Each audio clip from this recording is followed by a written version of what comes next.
Well, well, well.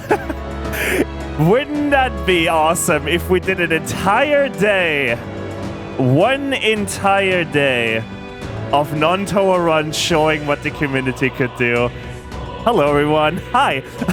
I'm gonna keep my introductions, here short because this is day 0, but we have one entire full day of non-Touhou runs for TRC Marathon 2026, starting off with Metaphor with Fantazio from PurpleOwl with a speedrun. Oh no, it's a speedrun marathon. Oh wait, what have I done? How are you doing, PurpleOwl? I'm doing great. Alright, so, well, this is Metaphor with Fantazio, the demo. It's a free demo. You can go play it after this run is over. And we're gonna try and get through it as fast as possible. So, I'm on the screen because I wanted to ask if Japanese or English, but I'm just gonna keep it Japanese. No problem. And well, because we are short on time, I'm just gonna start the run and start explaining once we're in there. So let's start in 3, 2, 1, go. So this is, again, as I said, Metaphor with Fantazio, developed by Atlas. It's a third pillar alongside their main series Shin Megami Tensei and Persona. Yeah, mostly it takes combat system from SNT and then the social stuff from Persona. You will see I'm skipping these text boxes pretty quickly. It's because Turbo is allowed in the speedrun, and the name that I entered never shows up, so it's not relevant. We can just name it whatever. Alright, so the condition for this challenge is hard, and yeah, we're going to be running this game on the hardest difficulty that is available in the game, basically. So we start out in the desert here with nothing to our name, just a level 1 guy just running through the desert, and we can't kill these monsters. And our objective is to get to the city.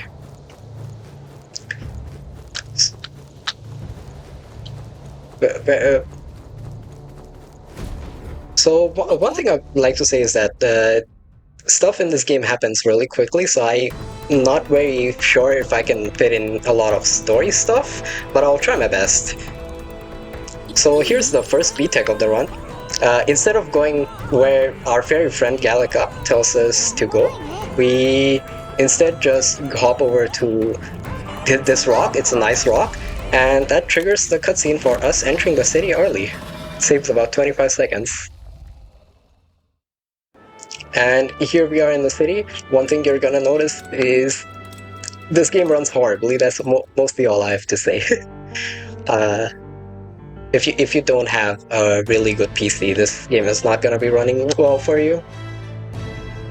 So our objective here is to enlist in the army, in the Royal Army, as a soldier, because our mission is to go meet up with a friend of ours in the Northern Border Fort, it's called. So we're gonna be heading there. And the screen that's coming up, this is the bad screen.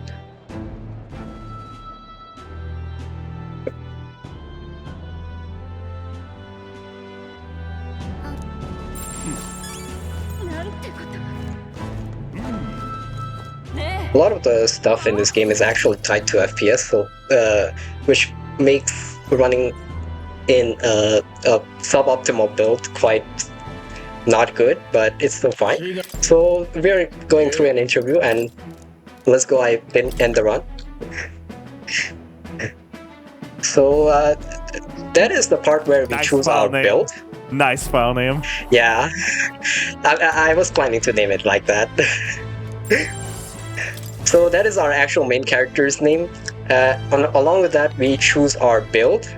So the main game route takes a strength build, while we here take a magic build because it's more optimal for the demo and the demo only. The main game magic route hasn't been optimized. Choosing that gives us a +2 to magic, which is a base 5 stat total. So we have 7 magic instead of in strength route where I think we have 2 magic. And I'm gonna make sure I don't save accidentally. This game has a very generous autosave system.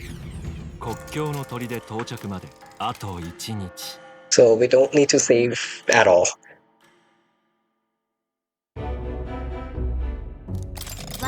I gotta say, I really like the art style of this game.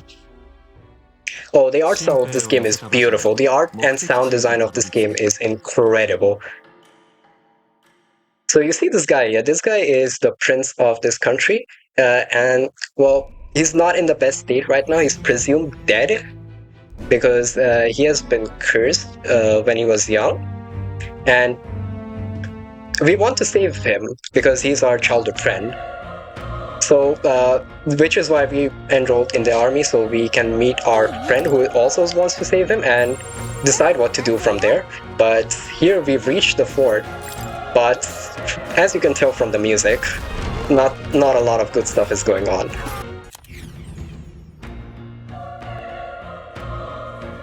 That is certainly why do I hear boss music. Yeah, even the dungeon scenes in this game are amazing.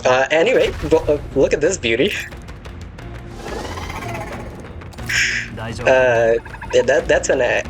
That's a thing called a human. We're gonna be fighting one as the boss of this dungeon in a bit, but we don't really need to fight any optional fights because they're slow. So we're gonna run straight to the boss.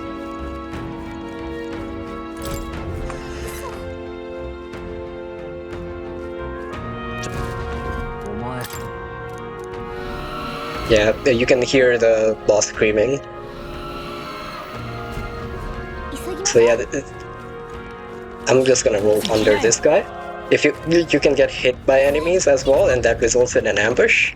But you can, if you dodge, you get iframes. And here we're going to be entering the first boss.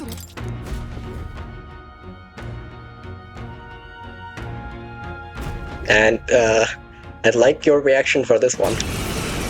Oh dear. Yeah. So this is a scripted loss, so we're just gonna guard. Nice! Because if you don't guard, if you don't guard, you lose a lot of time because the thing waits around and does nothing. Also, Stroll, this guy here is Stroll. He's our friend who we will never see again because he might not survive this encounter. He goes out like a hero.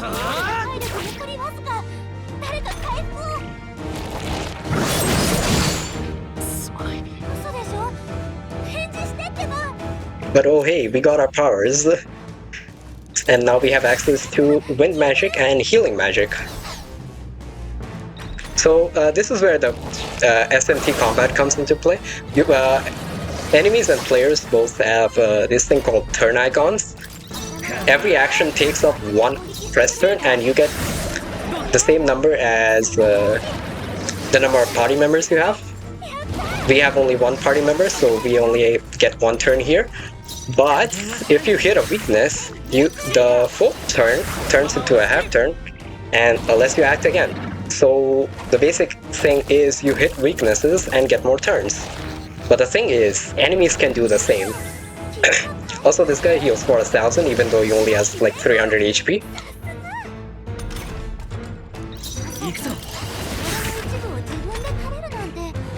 Also, yeah, slightly late, but there is a small flashing lights warning because menus in this game go really fast. So if you're sensitive to that stuff, I hope that didn't burn your eyes. We got 2 dodges, that's pretty good. So what dodges does is, of course, it avoids damage, but it also makes sure that the boss gets less turns. Because in hard mode, all enemies get 1 extra press turn, which makes it quite a bit harder. So if they miss, they lose all of their turns, not just 1 turn. So it's a very high risk, high reward. We dodged twice, so we can do a no-wheel victory, which is the best case scenario. And that is the first boss done. So when you level up in this game, you get stat allocations. So you can allocate, you get stat ups, but also you get points to allocate in a certain stat. So you can create your build. We don't really need to do that yet. We'll be doing that later. So we meet up with our friend. His name is Grias. He's a nice guy. And also Stroll is back because we presumably healed him with our healing magic. And this is Academia. We'll be seeing it a bit later. This is only a glimpse into it. And so now the situation is that we have met up with our friend, and to save this guy, we need to kill the guy who casted the curse. And our prime suspect for this doing is Luis, a guy named Luis. Prime he suspect, appears in the yeah. What is this? Among Us meeting?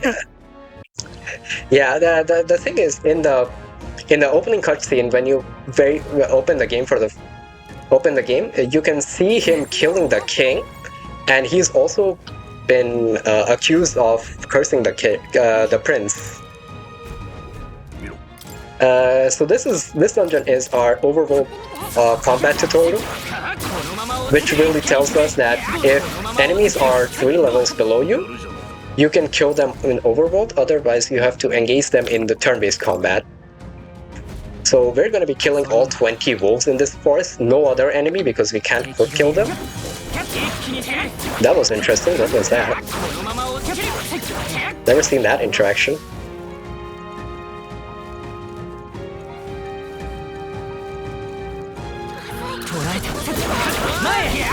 We also make use of the auto lock feature because it's quite fast.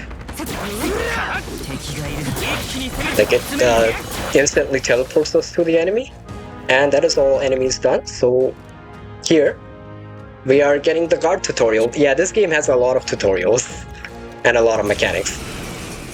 So if we do not guard here, we die because these guys are going to try to abuse our fire weakness.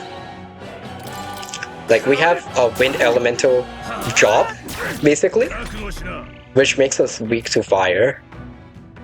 So you can see we are being targeted here, and we should guard. We are getting good damage rolls, so hopefully we get a quick kill on these guys. And this is another mechanic here. We can change our roles. Being in the back row means you take less damage from everything, and being in the front row means you deal double physical damage compared to when you are in the back row. And here we're going to be targeted again, so we will guard.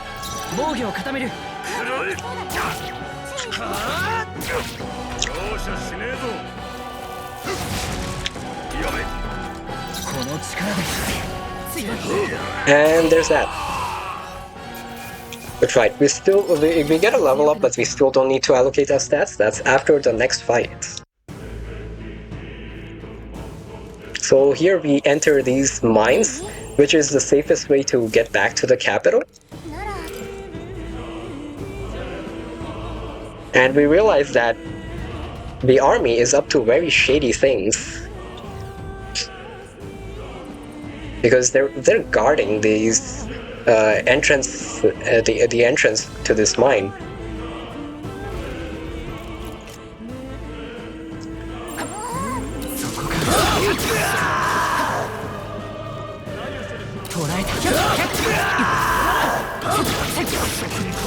You can get hit by that guy if you're a bit late, and that's not ideal because then you'll have to heal for the next fight. Thankfully, I did not get hit there.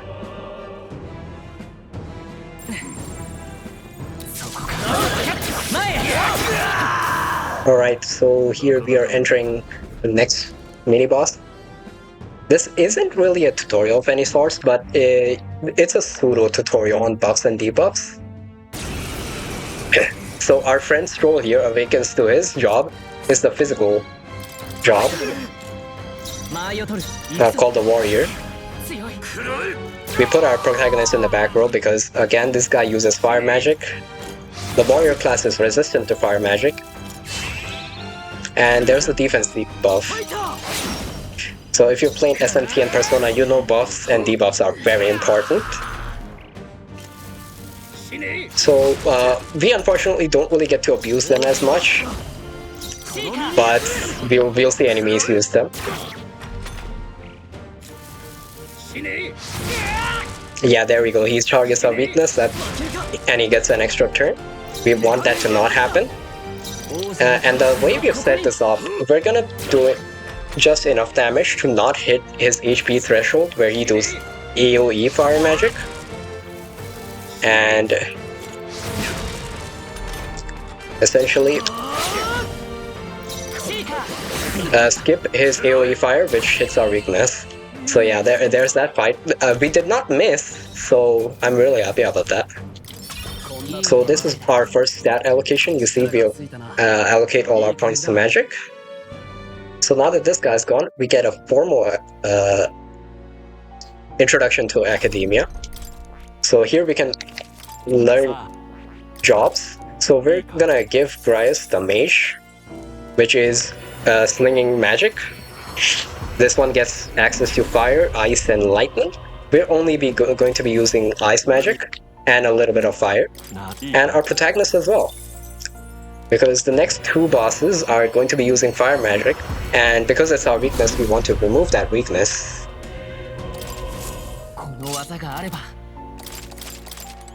And we pet the cat. This is necessary for the run. It's literally required because we get this heroes insets that we use on the mage immediately. So jobs also have EXP as in any job game, which can be used to gain new skills and stats. We use that item so that by the time we reach the next boss, we're gonna have just enough EXP to unlock the ice magic, which is the boss's weakness. But until then, it's just good old dungeon exploration. We're gonna be picking up this item for the money. There are a lot of items that are marked like that in blue.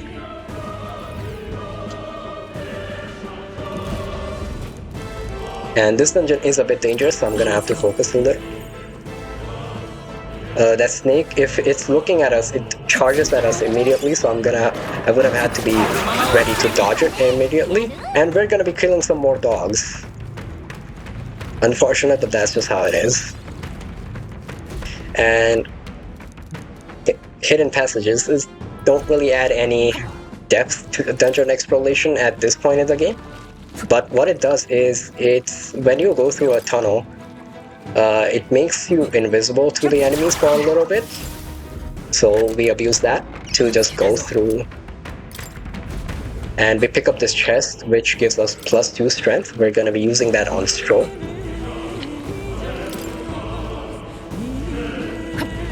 In a later menu.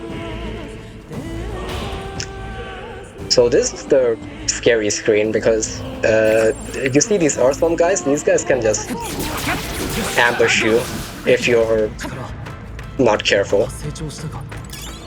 We're gonna take that item and this item and a small detour to kill more dogs.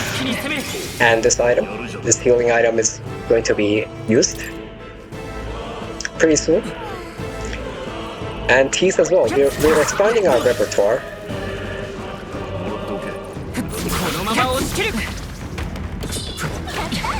Alright, I dodged. Okay. I didn't think the snake would jump me as well. That's the first time that's happened. Like... Are you saying it is 18 minutes in this run and we already had a that's never happened before? All the bad scenarios are going to happen right now. Like, this is the most volatile part of the run. 18 minutes into a marathon for a that's never happened before would sure be a record, though. True. Usually that snake is on the side. Here we do our menu, we get ice chunks, we get leg guards. This is mostly just agility manipulation. I did not equip the correct weapon. I'll do that here. And this captain's uniform. And make sure our warrior has the correct equipment. And this is the next boss. Yeah, that part you have to be quite careful because that art form can ambush you. But here's the next boss. This guy's name is PurpleOwl. He's beautiful. And we're going to be abusing his ice weakness.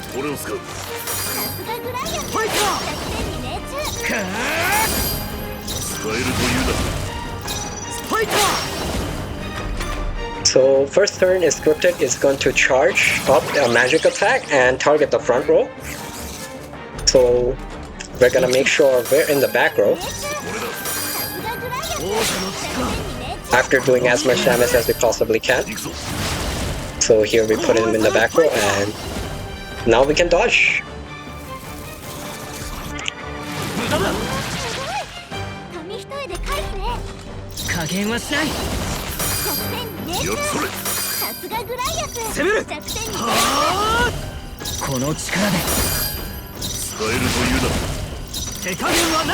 Okay, no misses so far. So this turn is not 100% scripted, but it's completely safe. We got the all fire, that's fine. And we killed it this turn. You might have seen it was using Voltalja. That's an attack and defense buff. Also, I accidentally skipped through. I needed to allocate a point. You don't lose your stat points if you don't allocate them, so I can just do it in the menu right now. Gonna put these two in the back row as well while I'm at it. Party, not party. Yeah, it is party.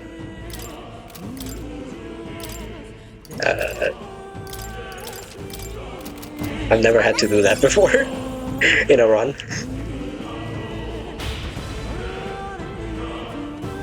So we're gonna be killing some slimes too. We are indiscriminate. And we're hoping for a drop here. We didn't get a drop, that's fine. It makes this next fight a little scary. But this is the optional boss fight that we're going to be showcasing. This guy is extremely hard. You're supposed to fight him at like level 12 or something. We're only level 8. So unless we get some bad RNG, this fight should be fine. I've routed it pretty well.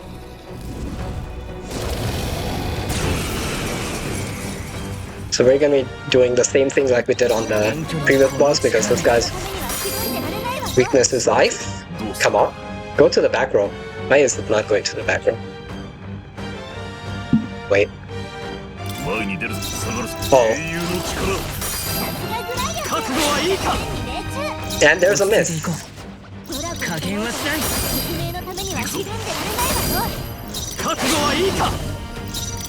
Okay, that's not right. That's right.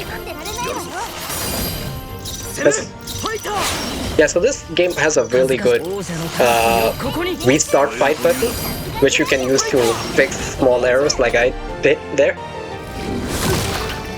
And this boss alternates between physical and magical attacks. This one is an okay pattern, not the best pattern. So we're gonna have to heal here.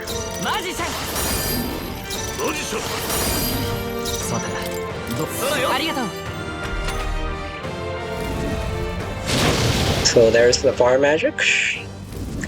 None of us are weak to it, so it's completely okay.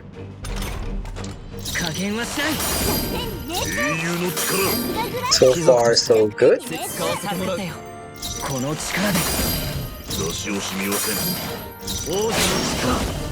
Alright, this turn is the critical turn. That is very good. That is very good.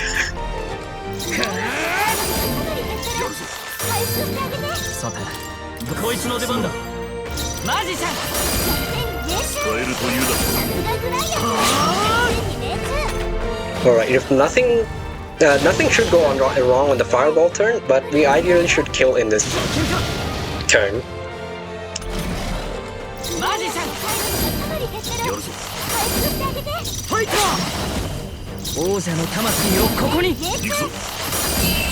Oh, there we go. We didn't miss a single time. Let's go. First, well, not first try, but yeah, first try.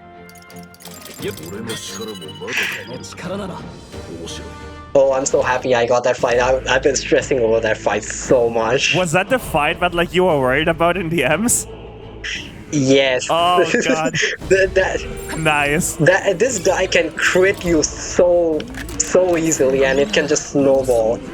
And you can also miss. I've missed this guy quite a few times, so I was very worried about that. Ah, so the game can basically just randomly screw you. Where have I seen that one before? So we beat him first try, so that's very good. Now we equip the sword that we got from him, and what that does is make it so that we don't have to purchase the sword in town. Because the thing is, usually you don't have enough resources to fight that guy. Oh, wait for this. The game has decided that it's not action-packed enough, and is going to throw us a minigame.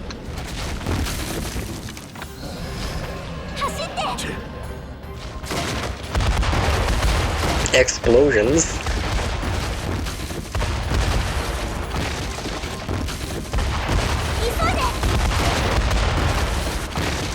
Alright, there we go. We managed to avoid dying. You can die if you hit too many boxes there because they slow you down. Yeah, so we don't get any resources to actually prepare for the dragon, so we spend all our money to fight the dragon, and once we beat the dragon, it gives us the money back for us to be able to buy the equipment we need for the next dungeon. Because the thing is, once the prologue is over, you are given free time, like Persona games give you free time. You see this day counter. Yeah, so the game gives you free time to do whatever you want, so you can end the demo by either playing through 3 days of in-game time, or you can go into the dungeon and progress up to a certain point. And because the dungeon is more interesting, we're going to be doing that. Because if we take the other route, which is faster, but it's just me talking to 2 NPCs 3 times, and very boring. So we are back in the capital. We're going to be executing our plan, and hopefully executing our target as well.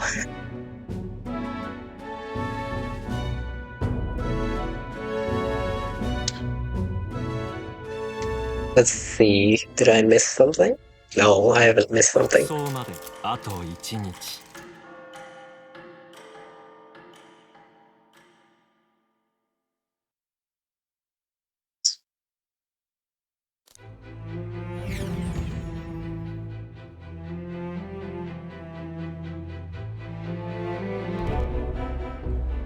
So here we are back in the city, back to bad footage land, bad performance land.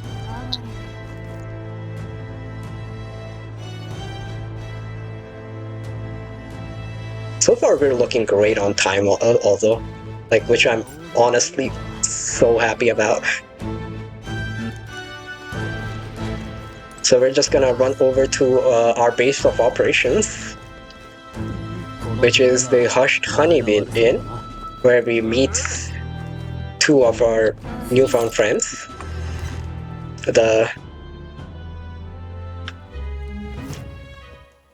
We're gonna be seeing them in a bit.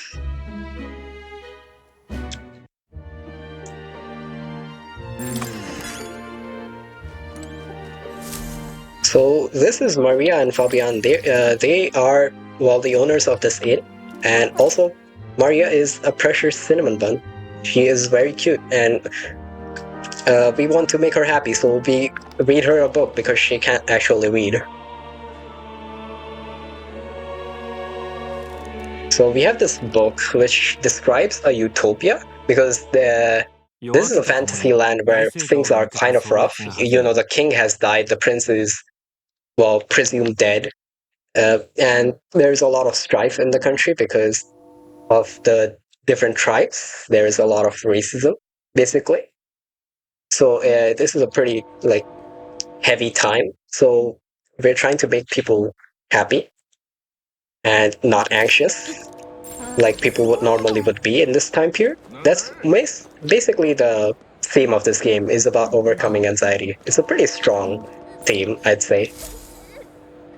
And they executed pretty well here, I'd say.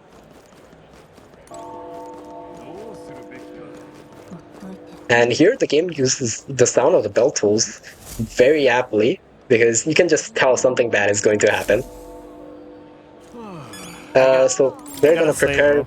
I love it when cities are like rendered like this in this like kind of like brutalist, you know, concrete style in games. I love that art style. Yeah, it's pretty cool. So we buy armor here. We don't usually buy armor here in the main game, but we have the money, and we don't really care about the discount that you get later in the game. You can't really abuse it anyway in the demo. This is the worst screen in the game. I hope the stream actually is able to handle this. This screen is awful.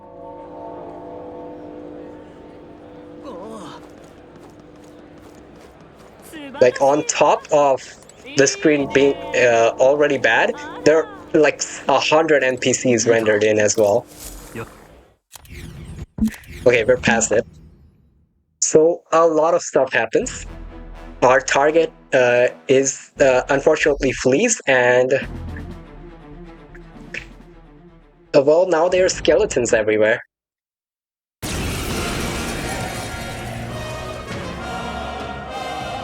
So this is the ambush. This is the anxiety tutorial. The anxiety is a status ailment that is pretty annoying. It's party only. Enemies can't be afflicted with this status ailment. But basically what it does, if enemy hit you when you're in anxiety, you aren't in anxiety anymore, but also the enemies don't lose turns. Also, Stroll did not die in the last boss fight, so we don't have damage rolls in this fight. And a crit for good measure. You can see he got hit and the enemies didn't lose a turn. So that status ailment can snowball really quickly. Hopefully this is the last time we see it.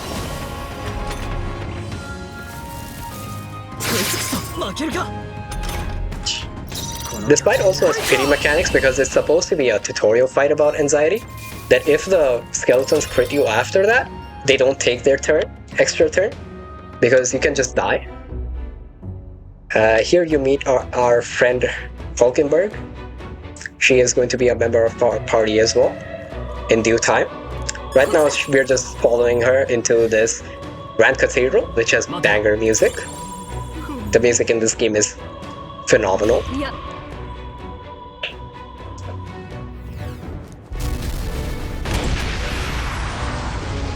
Yeah, so now there is skeletons everywhere because a necromancer has taken over the cathedral, and we want to rescue all the people trapped inside here, basically, right now.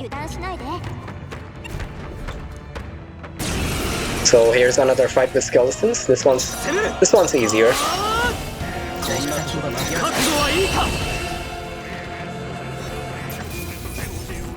And here is our first instance of an unscathed triumph. An unscathed triumph is when you don't get damage, you get a boost in EXP.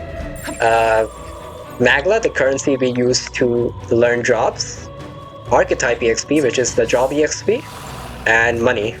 So you get a bonus to all of those. We're not going to be getting any more of them in this one, but we're going to be getting them. We would get them later, because you are under-leveled for a lot of this run. And I pick up this Balm of Life just for safety. That's a lie, I don't actually pick that up. But I just so happen to pick it up. Also, I should do this menu. And make sure everyone is in the back row.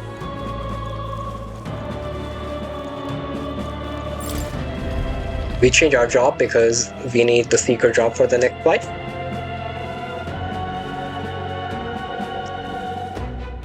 So here you get a really good vantage point of how big the Grand Cathedral is. is super big and it's very cool.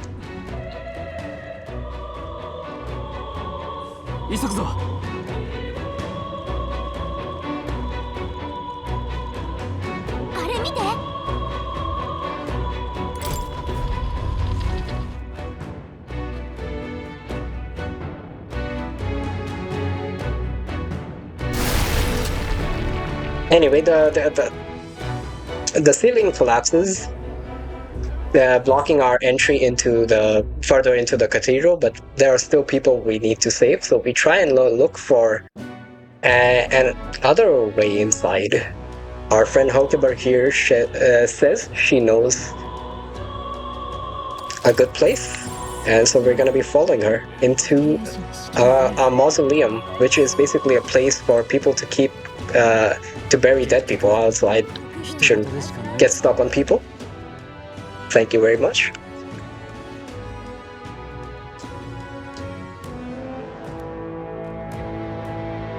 Yeah, so a crypt is really the last place you should go to when there is a necromancer on the loose. These guys unfortunately do not know that.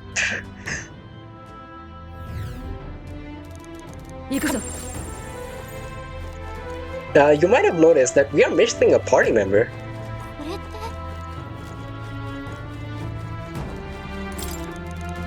Wonder how many people actually noticed that.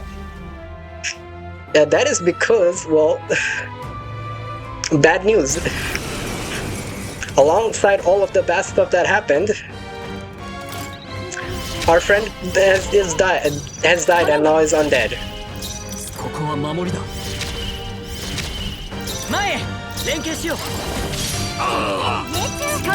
And this is the part where we get access to synthesis skills.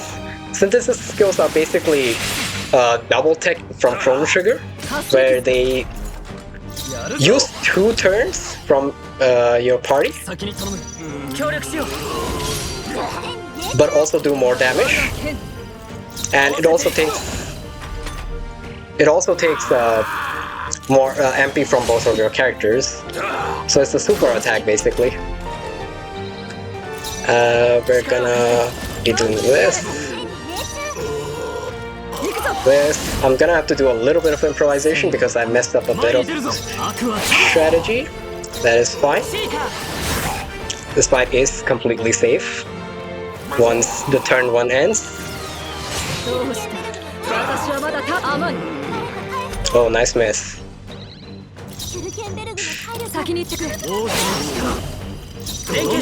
And there's that fight. Nice backup. I accidentally used a move that consumed 2 turns instead of 1 turn, and that was a bit disastrous, but we recovered pretty fine because Hulkenberg has awakened to her archetype, which is the Knight archetype. It's basically a taunt, so you can get the enemy's attention and make sure they only target you. Also, they snap to the cutscene. That's pretty funny. The game doesn't have enough time to load them into their right position when the text boxes load, so it just snaps them.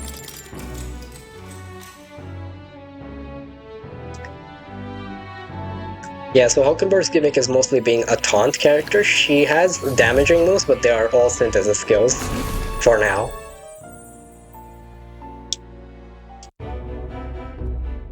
Anyway, with this cutscene, that is the end of the prologue of the game. So now we're gonna be entering the 3 days of free time that I mentioned earlier. That is, and we're going to be going to the dungeon immediately because we have everything we need already to conquer the dungeon the part of the dungeon that we need to take care of. Also, I heard a disconnect sound. Is everything okay?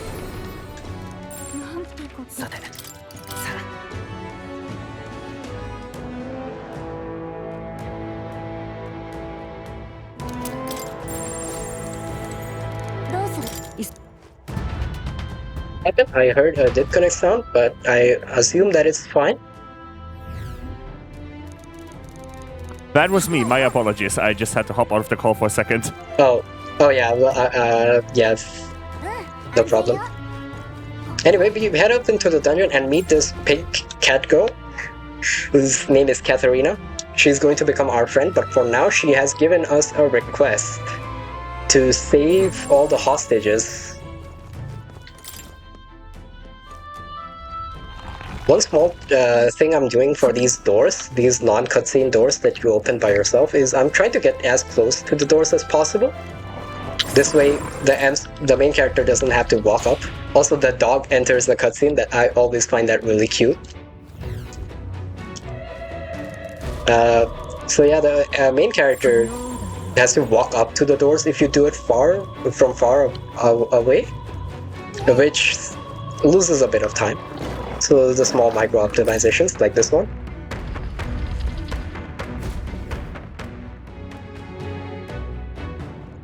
This is also one of the longest dungeons in this game, and we only get to do 1/3 of it.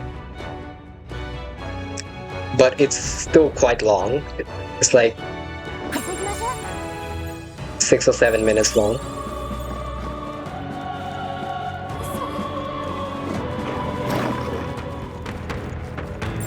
So we find that the door that is holding all the hostages is locked, but the guy who has the key is just sleeping here.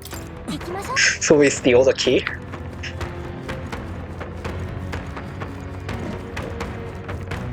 You have an option to fight that guy, which is, and he will destroy you immediately. It's pretty funny.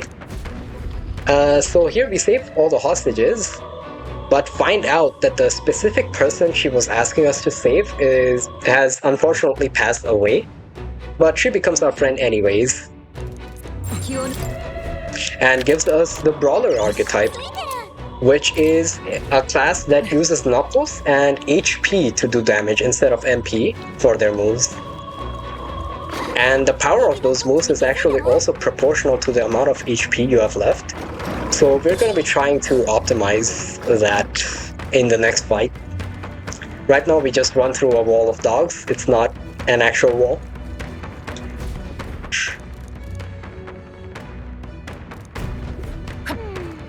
And stairs, because the lift isn't working. I think this is a reference to the Final Fantasy VII staircase, because, well, look at it, but we don't actually get to climb the staircase ourselves, which I think is a little bit of a shame. It's just a cutscene and then they're up there. So now we find out the soldiers who are actually with the Necromancer are also running away in fear. So we start to question, what's up with that? And the answer is going to be, well, right here. We find out that the Necromancer actually doesn't care who is dead. So he's turning literally everything into skeletons.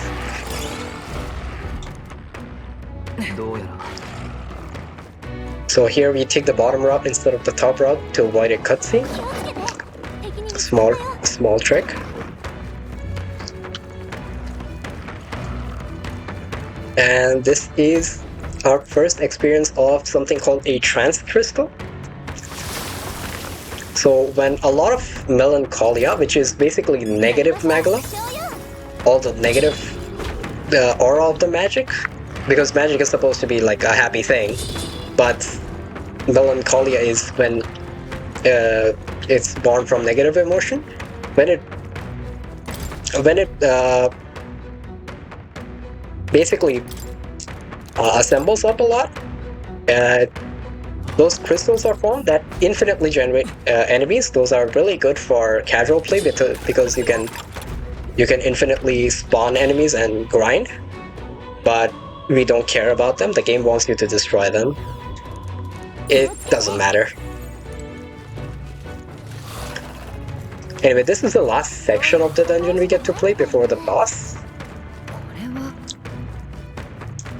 Usually this is a really cool, like, parkour kind of section, where you get to do a lot of cool movement, but we just run past it in the demo route because we don't need any items from here. We pick up that one just because it's in the way. Doesn't lose any time. Yeah, and that's it. That's the end. It's a bit longer on when you actually get the items you want.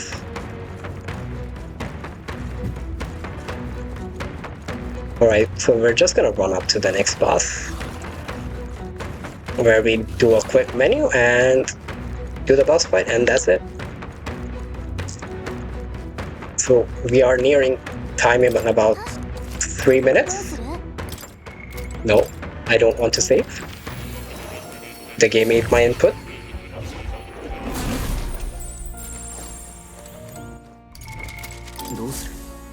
So here more also gives us this quest. We unfortunately don't really care. Stroke as Scholar.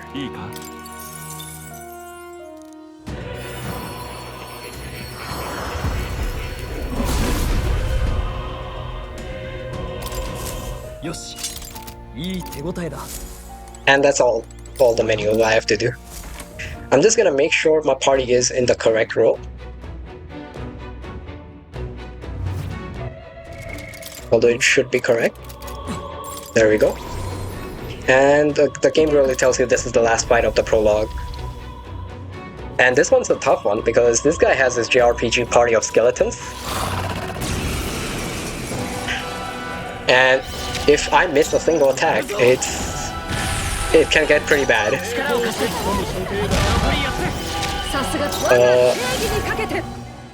And then we kill this guy. Yeah, that's the guy we really want to kill because he knows some really strong attacks. And now, this fight should be a little safer. We kill this guy. We damage the main guy. We guard. And the part with Scholar using HP and the power being proportional actually comes into play here. We want to avoid a damage roll there because this guy buffs defense. And we're gonna use this attack.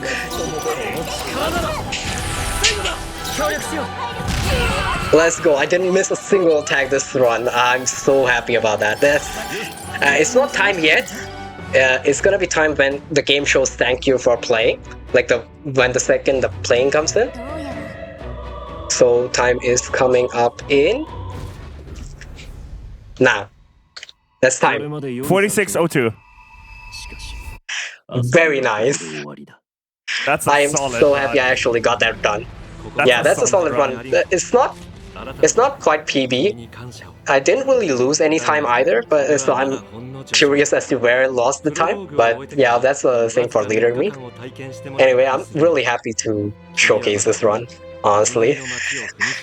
Yeah. So I think we have enough time to enjoy this cutscene. We have a couple minutes here. Yeah, I can do that before I show you the cutscene before the outro. This one's really just meant to hype you for the main game. This is the second town. It's pretty cool.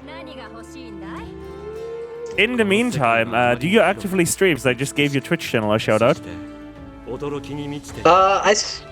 will come back to streaming on Saturdays and Sundays, and hopefully some Eastern time nights as well, because now that this run is over, I can focus on routing and running the main game and doing some Touhou stuff as well. Mostly with keeping this run a little bit undercover because I wanted to keep the dragon fight a little bit of a secret. I don't think I did a very good job at that. Undercover. I don't think I did a very good job at that, but I did try. Anyway, you get to see the mascot of this the Persona and SMT series in this game as well in a second. That's a reference to, of course, the Persona games. Persona Master is also a job in this game. It's pretty cool. It's all in Japanese though, so I don't think anyone can read it. Here is the reference. It's loud here, holy crap. Oh, I apologize about that. I got it. That's what you got a tech for, right? To turn it down on stream. Oh, yeah. Thanks for that. Is that a human? What a quote. Yeah, the thing is, the humans are the monsters in this world, so it makes a little bit of sense. You know, it's very subtle. Alright, well, first run of the, first run of day 0 of, I guess, the entire event, and we're already under estimate. Good start. Any final words you That want is to say? I'm so happy, yeah. Well, thank you to George and, of course, the rest of the team for actually letting me run this game. And, well, I wish the best of luck to our next runner, Catherine. And, well, if you want to see some more meta for Fantazio or want to learn the speedrun, you can hop on the Discord server for the SMT speedrun server. And they are all really nice people. And if you want to see me stream this game, you can come on my Twitch channel, of course. And that's mostly it. Thank you for watching, and I'll be taking off now.